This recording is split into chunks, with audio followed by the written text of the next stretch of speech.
오늘은 사사들의 사역 첫 번째 말씀을 상고합니다. 이제 우리가 지난 시간부터 사사기를 들어갔는데 사사기의 특징은 하나님께서 이스라엘 백성들을 가나안에 들여보냈지만 아직 이제 완벽하게 정복을 못한 상태에서 그 지역의 이방족들과 또 이스라엘 족속이 이제 섞여 살게 됩니다. 그럼으로써 결과적으로는 계속 실패하는 역사가 이제 벌어지는데 그것이 사사 시대라고 말할 수가 있어요. 약 335년간. 그것은 이제 다윗 왕이 오기까지 그처럼 이스라엘은 가나안 땅에 제대로 정착을 못했다는 거예요. 영적으로도 아주 미숙해서 그들의 신앙과 그들의 문화를 받아들여 가지고 계속 타락했다는 거예요. 그래서 이제 각 지파들이 이렇게 자기들 중심으로 살았고 12지파가 이렇게 강하게 뭉치지를 못한 상태에서 지파마다 범죄 사실이 일어나면 그때마다 그쪽 지파 중에 이제 뛰어난 사사들을 하나씩 세워가지고 그렇게 사사기 내에는 12명의 사사가 나옵니다. 이제 사무엘 상으로 들어가도 거기에 엘리 제사장도 사사였다고 그랬고 또 사무엘도 사실은 사사고 두 아들에게 사사를 명했다고 했으니까 12명에다가 적어도 4사람의 이름이 더 거명되잖아요. 그래서 사사가 16명이나 있었어도 그것은 이제 완벽하지 못했다는 거예요. 결국은 다윗이 와서야 국가가 제대로 되고 이제 하나님의 성전도 이제 제대로 터를 잡고 솔로몬이 짓고 이렇게 된 겁니다. 중요한 것은 이제 오늘 본문에 보면 1절부터 이 6절까지가 이제 하나님이 이 사사 시대를 어떻게 이제 하시려고 하느냐 하는 하나님의 마음을 보여주는데 이스라엘을 시험하셨다 그랬어요. 여기 1절에도 그랬고 4절에도 그랬고 이 시험이라는 말을 2번이나 쓰셨는데 이 시험이 뭐냐 하면 원어가 낫사거든요. 낫사라는 말은 이 사탄이 넘어뜨리는 시험하고는 반대예요. 여기서 낫사라는 것은 익숙하게 하다 그런 뜻이에요. 훈련시킨다는 거예요. 그래서 하나님은 이 300년 이상의 이 사사 시대를 계속 훈련을 시켜 나가고 그 중에 이제 훌륭한 사사들을 그렇게 주셔서 조금씩 이제 그 지파들과 이스라엘 민족을 만들어 가시는 과정입니다. 그래서 훈련의 목적은 뭐냐? 여기 2절 하반절에 가르쳐 알게 하려 하심이라 그랬어요. 가르쳐서 안다라는 말이 야다거든요. 이 야다라는 말은 체험하게, 그러니까 그들의 이제 마음과 삶의 체험을 하면 어떻게 돼요? 성숙해지잖아요. 하나님은 오늘도 우리 인생이 광야 같다고 그랬고 또 이렇게 사사시대 같이 이렇게 자기들 생각대로 살았다고 그랬거든요. 사사시대는 그것처럼 우리도 예수를 믿고 구원을 받았어도 여전히 이 광야 같은 세상에 사는 거고 또 자기의 소견대로 예수님의 뜻대로 가는 게 아니라 다 신자들이 자기 소견대로 살아요. 그러니까 결국은 뭐가 필요하냐? 바로 낫사가 필요하다는 거예요. 하나님 훈련. 예수를 잘 믿어 갈수록 시련도 많은 거예요. 그 사람은 훈련이 되고 있는 중이니까. 그래서 결국은 이 야다, 체험적인 신앙, 성숙한 신앙을 만들어서 이제 하나님의 나라에까지 들어가게 하시려는 것이 하나님의 뜻인 줄 믿으시 바랍니다. 그렇기 때문에 우리는 이렇게 그들의 문제점이 뭔가를 알고 하나님이 그때마다 구원자들을 보냈다. 이게 바로 이제 예수 그리스도의 구원을 우리에게 원리로 보여주시는 거예요. 그래서 그 시대의 사사들은 가끔씩 한 번씩 나오는데 그들에게는 공통점이 뭐냐? 하나님의 영이 쓰시는 거예요. 구약 시대에는 하나님의 영이 가끔씩 역사하셨어요. 특별한 인물이 나오면 이제 그들을 영으로 사로잡아 쓰셨어요. 근데 예수님이 약속한 것은 이제 모든 믿는 자들에게 성령 주시겠다고 했기 때문에 오순절날 그 성령이 그냥 모든 사람들에게 믿기만 하면 다 임한 거예요. 오늘 우리도 그래서 성령과 함께 사는 줄 깨달으시 바랍니다. 자, 그러면 오늘 본문에 이제 세 사람의 사사가 나와요. 이 세 사람의 사사의 특징을 한번 살펴보고 정말 하나님이 원하시는 그런 삶이 뭔가 하는 걸 깨닫는 시간을 갖도록 하겠습니다. 첫째, 7절부터 11절까지는 일대 사사 온니엘을 말씀하고 있어요. 이 온니엘이라는 사람은 이제 유다 지파 사람이고요. 또 갈렙의 조카예요. 동생의 아들이에요. 그런데 나중에 악사라는 여인과 결혼을 해요. 그 악사는 바로 갈렙의 딸이에요. 그러니까 그 당시는 이 친족 간에 결혼을 한 거예요. 그래서 이제 조카가 이제 사위가 돼요. 그게 이제 온니엘이고, 온니엘이 뭐가 뛰어났느냐? 갈렙도 헤브론을 85살에 정복해가지고 정착한 사람인데, 갈렙이 그런 믿음의 사람이 누군지를 확인해서 자기 딸을 주겠다고 그래요. 그래서 헤브론 밑에 지역을 아직 점령이 안 되는 곳을 누구든지 나가서 점령해라, 내 딸 주겠다. 근데 온니엘이 나서서 그 지역을 점령하니까 바로 악사를 준 거예요. 그런데 거기다가 바로 유다 지파에서 큰 시련이 왔는데, 여기 보니까 메소포타미아의 왕이 쳐내려왔다는 거예요. 근데 이거는 우리가 지리를 모르면은 그러려니 하는데, 이 지리를 알게 되면 깜짝 놀래요. 메소포타미아라는 말은 지금 이라크 지역에 그 첫 번 문명이 발상한 곳이에요. 거기에 왕이 자기들의 세력을 넓히려고 이 가나안 땅으로 들어와서 유다 지파까지 점령한 거예요. 그런데 다른 데는 다 잠잠하고 숙이고 있는데 바로 유다 지파의 온니엘이 나선 거란 말이에요. 그러니까 그 시대에 막강한 문명국가의 왕이 그 가나안 지역을 접수하려고 쳐들어 내려왔는데 유다 지파의 온니엘 때문에 그들이 쫓겨갔다, 그 말이에요. 그러니까 얼마나 위대한 일을 했는가를 우리가 알 수가 있는데, 그가 어떻게 해서 이렇게 됐느냐? 이스라엘 백성들이 이제 막 부르짖으니까 하나님이 온니엘을 선택하셨는데 어떻게 선택하셨냐? 10절에 보니까 여호와의 영이 임한지라 그랬어요. 그러니까 사람이 바탕이 돼 있으면 이미 그 갈렙이 말한 대로 그가 제일 용기 있게 유다 지파에서 나서 가지고 땅을 점령했잖아요. 헤브론 밑에 벌써 인물이 돼 있잖아요. 거기다가 이 나라가 위급하니까 하나님이 그 중에 제일 쓸만한 사람 온니엘에게 바로 성령을 부니까 쓰임받았다, 그 말이에요. 성령은 아무 때나 주시는 게 아니에요. 쓸모 있는 사람에게 오시는 거예요. 우리의 마음이 세속화되어 있는 사람한테 성령이 절대 안 와요.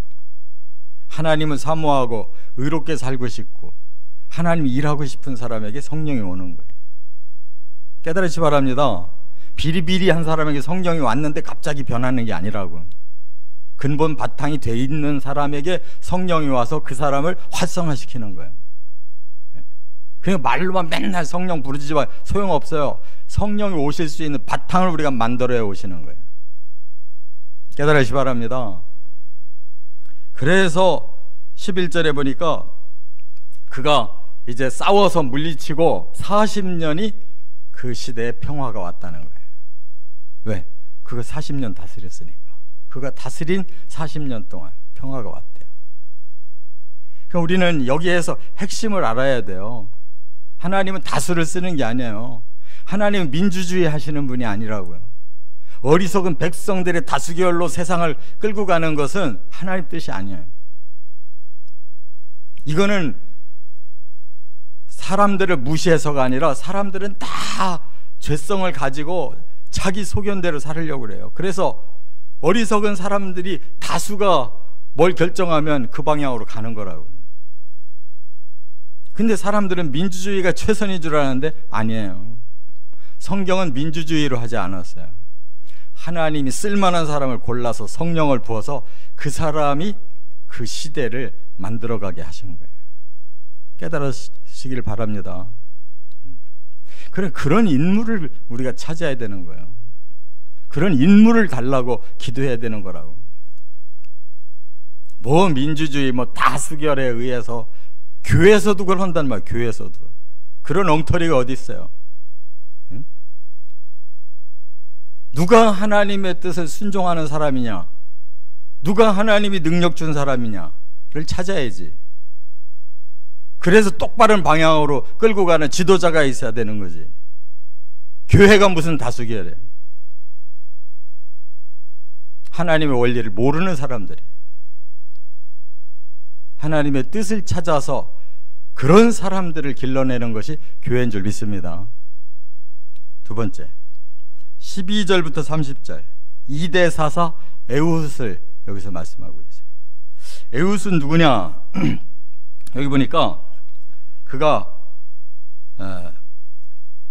암몬과 아말렉과 모압이 쳐들어왔어요. 어디를? 여리고를. 그러면 그 시대에 바로 이 에훗이라는 사람은 뭐를 하고 있었느냐?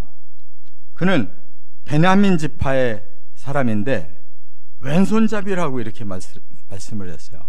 그러면 왜 하필 왼손잡이라고 했을까? 뭐 왼손이 탁월해서 그랬을까? 그런 뜻이 아니에요. 성경에는 다 오른손을 말씀하고 있어요. 그럼 왼손이라는 것은 뭘 말하느냐? 오른손을 제대로 못 쓴다는 뜻이에요.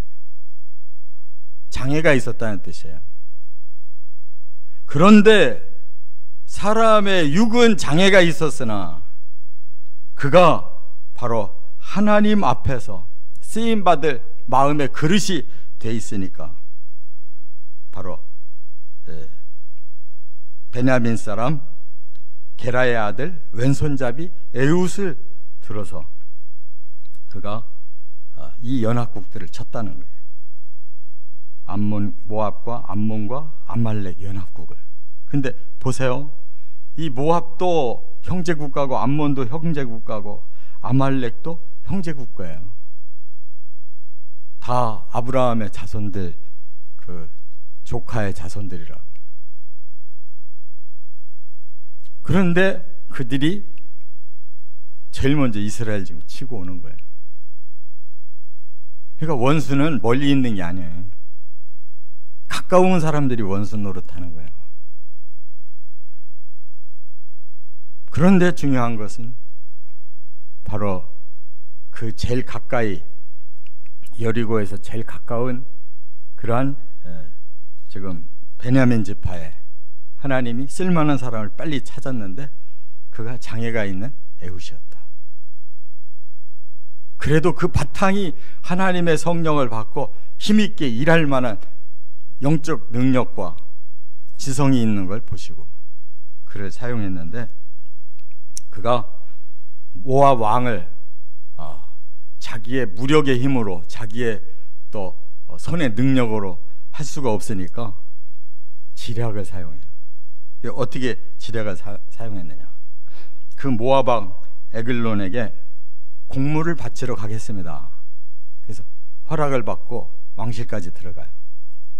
근데 그에게 단창이 하나 숨겨져 있는 거예요. 오른손 못 쓴다고 단창 못 써요? 그래서 왼손을 쓴 거예요. 왼손으로 원수를 찔러 죽인 거라고. 얼마나 대단한 용기가 있어요. 응? 호랑이 굴로 들어간 거잖아요. 그 왜 그렇게 할 수 있어요? 자기 목숨 내 걸은 거예요. 하나님이 이 백성을 구원해야 되겠다고 하니까 자기 목숨 걸고 비록 장애가 있을지라도 자기 자신을 하나님께 드리고, 오른손을 못 쓰면 왼손이라도 쓸 수 있도록 단칼을 가지고 들어갔다 그 말이에요. 그래서 찔러 죽였는데 또 지혜로워요. 그가 칼을 빼지 않았대요. 왜? 바로 난도질했으면 피가 터져 나와서 금방 퍼져나가잖아요. 피냄새가 금방 나잖아요. 피냄새가 나지 않도록 그대로 단창을 꽂은 상태로 문을 다 걸어 잠그고 살며시 빠져나간 거예요. 그랬더니 그 신하들이 분명히 공물을 드리려고 누가 와서 왕을 만나고 있는데 지척이 없는 거예요. 근데 왕실에 함부로 못 가잖아요. 문이 다 닫혀 있으니까. 그러니까 왕이 뭐 용변을 보나 뭐 무슨 일이 있으신가 보다 하고 기다리고 있는 동안에 달아난 거야. 얼마나 지혜롭고 용기가 있냐 말이에요. 하나님은 우리 외모 보는 거 아닙니다. 우리의 영성을 보는 거예요. 하나님이 주시는 지혜를 보는 거라고. 그것만 있으면 얼마든지 감당해낸다는 거 믿으시기 바랍니다. 그래서 27절 이하에 바로 에훗이 뭐라고 말해요? 하나님이 모압을 우리에게 넘겨주셨다. 영적 비전이 있는 사람은 현실을 보지 않아요. 앞을 보고 하나님이 저들을 우리 손에 넘겨주셨대요. 다윗도 그런 사람이었기 때문에 그렇게 피난 다니면서 고초를 겪었어도 그 나라에 결국 왕이 돼가지고 가장 위대한 일을 했잖아요. 사람을 어디를 보느냐? 겉을 볼 필요가 없어요. 그래서 그가 나라를 평온하게 한 것이 80년이래요. 온니엘 대단한 사람이잖아요. 그런데 에훗은 더 대단해. 80년을 평화롭게 만들었다고요. 하자가 있어도 그 하자가 오히려 하나님 앞에 더 크게 쓰임받는 그릇이 된 줄 깨달으시 바랍니다. 세 번째는 더해요. 31절 한 절밖에 안 나왔어요. 3대 사사, 삼갈. 이 삼갈은 블레셋이 지배를 하려고 하니까 그가 자기 혼자서 600명의 블레셋 사람을 친 사람이에요. 마치 삼손처럼. 이 사사기의 마지막 사사가 삼손인데요, 삼손도 블레셋을 그렇게 때려잡은 사람인데 막판에 여자 드릴라에게 넘어가 가지고 그가 눈이 멀고 죽을 수밖에 없는 상황에서 마지막 전 그 블레셋 사람들이 모인 곳에서 기둥을 뽑아 가지고 마지막 사람들을 원수를 갚잖아요. 이 사람도 다른 아무런 설명이 없어요. 삼갈이라는 사람이. 근데 중요한 거는 가장 이스라엘을 괴롭힌 이 블레셋을 제일 먼저 600명이나 친 사람이에요. 근데 바로 이 사람에게 무기가 뭐냐? 소모는 막대기였대요. 그렇다면 뭐 한 사람이에요? 목동이나 이런 그 목축업 하는 사람이란 말이에요. 그거 하는 막대기 하나 가지고 그렇게 하나님이 미워하는 선민을 대적하고 괴롭히고 있는 이 블레셋 사람을 600명이나 쳐주겠다는 거예요. 그러니까 우리가 뭐 대단한 걸 가지고서 하는 게 아니에요. 하나님이 주신 믿음과 사명감, 그리고 목숨 걸고 일하겠다고 하는 뜨거운 믿음만 있으면 감당하는 거예요. 그래서 그 시대를 구원해냈다는 거예요. 이 사람은 출처가 없어요. 어떤 출신인지도 몰라요. 그래서 어느 지파 사람이라는 것도 없고, 그가 몇 년이나 사사했다는 것도 아무것도 없어요. 근데 딱 한 가지, 그가 행한 공적만 딱 소개하고 있어요. 그 시대에 가장 이스라엘을 괴롭혔던 블레셋인들을 혼자서 막대기로 계속 쳐 죽여서 600명이나 죽이고 사사 끝냈다는 거예요. 그러면 됐지. 저나 여러분이나 하나님 믿는 방법은 이런 거예요. 우리 외모가 아니에요. 하나님을 향한 믿음과 하나님 주시는 영역이 있고 뜨거운 사명감이 있어서 자기 목숨 걸고 하나님 일하면 가능한 거예요. 이렇게 이 시대를 구원하는 일에 참여하는 저와 여러분 되시기를 주의 이름으로 축원합니다.